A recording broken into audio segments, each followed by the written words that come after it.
Welcome to KissFAQ Song Stories. In this series, we'll focus on the histories of some of Kiss's best and least known songs. In this episode, and on the Eighth Day, originally released on Kiss's Lick It Up album in 1983. Essentially, this song was constructed by Gene Simmons and Vinnie Vincent for using parts of the original demo for Boys Are Gonna Rock, which was recorded by Vinnie's then band Warrior in mid-1982. Working with Vinnie on song ideas, Gene recalled in Behind the Mask, songwriting was a rapid process due to Vinnie's lyrical and musical talents. The title and the chorus have the distinctive Gene Simmons fingerprint. Seems likely that the rest of the lyrics were by Vinnie.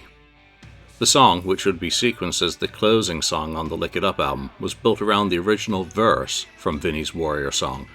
Parts of the lyrics from the original first verse would be kept in a rearranged form.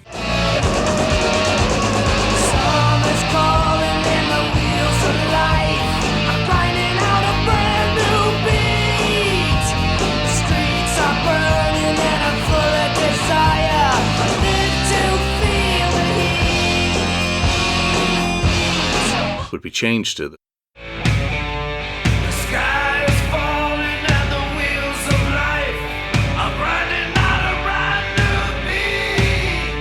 The streets are burning with the call of the wild, and I can feel the heat. The original Boys Are Gonna Rock was born soon after Vinnie met Kiss. He connected with members of the band New England who had recently split up. Hirsch Gardner told Rock Arena, "Just after we broke up, Vinnie Vincent and Lenny Petz, vice president at Epic Records, both called me within 1 week of each other and told me about this guitarist, Vinnie Cassano. So I called Vinnie and invited him to Boston to jam with myself, Jimmy Waldo, and Gary Shea. We immediately hit it off. Within days, we were cranking out tunes like Gypsy, Back on the Streets, and other great Vinnie songs."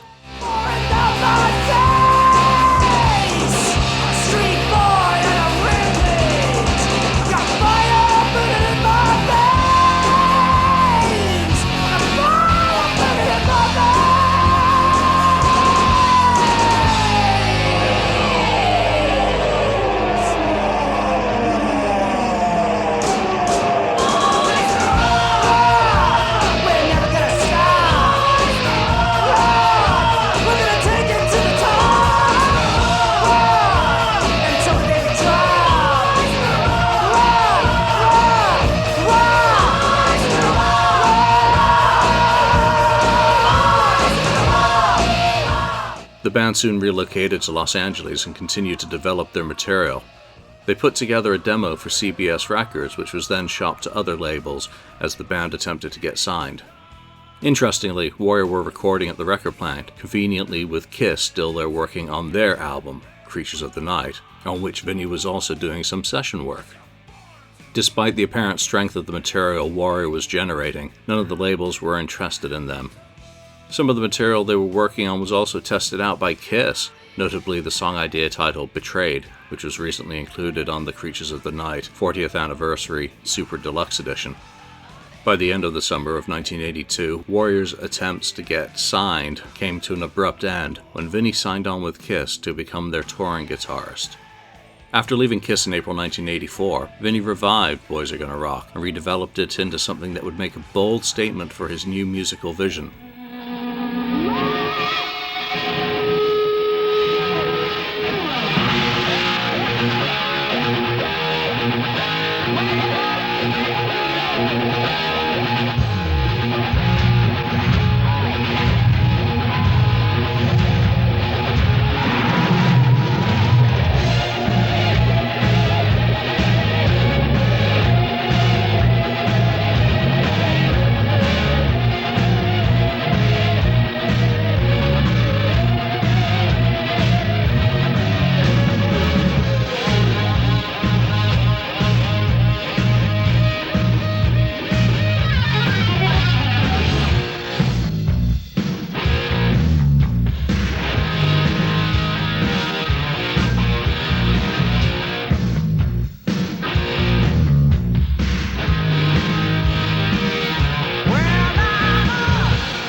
Going solo allowed him to play the flashy style that he wanted to pursue, with hammer-ons, fast scales, and other techniques that were popular with guitarists at the time.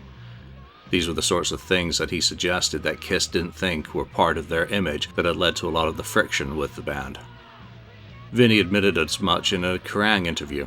"I'm the sort of person who has to be in total control of my own art. I'm a problem child, especially with them, because I always wanted to do things my way. As a solo artist, he could do it his way and be the guitar-featured band that he wanted to be, but that Gene and Paul supposedly didn't allow." Oddly, their next guitarist would be the same sort of player that Vinny became after leaving the band. Hirsch Gardner suggested that he and Vinny reunited after Vinny's tenure came to an end. News sources at the time reported that the pair were working together in October 1984. They apparently worked on material for a period of around 6 months, material that became the bulk of the Invasion album, according to Hirsch, before, again according to Hirsch, Vinny disappeared, taking all of the music with him. Boys Are Gonna Rock was one of the 3 demos recorded that helped secure a record deal with Chrysalis Records. He recorded the demo in 1985 with Dana Strum, Robert Fleischman on lead vocals, and Pat Benatar and former Derringer Band drummer Myron Grombacher. Vinny later suggested that the Chrysalis A&R had only heard this song before signing him to an 8-album, $4 million deal, which was purportedly the label's biggest in their history to date. According to Bobby Rock, in that act lay the demise of the Invasion singer, who had been under the impression that he'd have a partnership with Vinny when signing a deal with a record label. The song's preeminence was such that it was included with Animal as a pink promotional 7-inch single in a picture sleeve demanding, "Are you ready to rock?"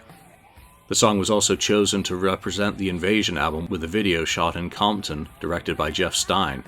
Rumors and the likes of Circus magazine suggested that members of cast and crew had to sign affidavits swearing them to secrecy regarding the video's story, sets, and special effects. The video took a page out of The Who's book, not surprising with Jeff's history with that band, including his directing The Kids Are All Right. Therefore, Wanton Destruction played an important role in the video, being as over-the-top as the music Vinny was channeling. Interestingly, Jeff had also directed Billy Idol's Rebel Yell video. The video took more than 40 hours to shoot and was done under the supervision of fire marshals due to the amount of pyrotechnic destruction, though band members did also question the sanity of the pyro guy. Apparently, nearly half the shoot was dedicated to the ending of the song. Vinny suggested that his demands for authenticity in the video resulted in the destruction of 8 of his custom Jackson guitars. Jeff recounted that video shoot in the book I Want My MTV, only remembering, "My crew and I had a 36-hour day once. It was for the Vinnie Vincent Invasion.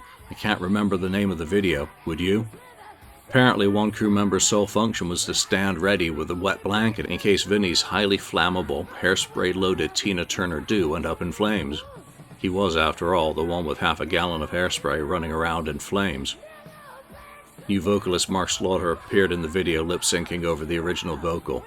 It was his first time in the pure frontman role rather than a singing guitarist. It was literally his baptism by fire. Bobby also details some important factors about the video shoot in his book, The Boys Going to Rock, detailing that it was the first time the band had ever played or performed together in the same room, and that they hadn't even rehearsed as a unit at that point.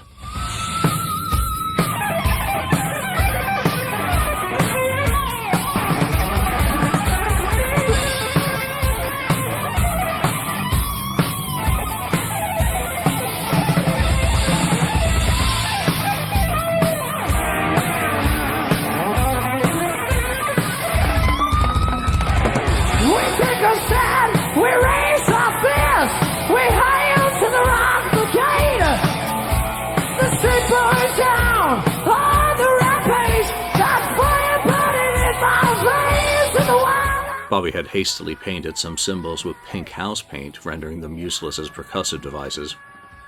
The video debuted on MTV on Halloween night 1986, and the song remained a core part of the Invasion sets until their demise in August 1988. As for Kiss, they never performed, and on the 8th day, and it's faded into history as one of their lesser-known tracks.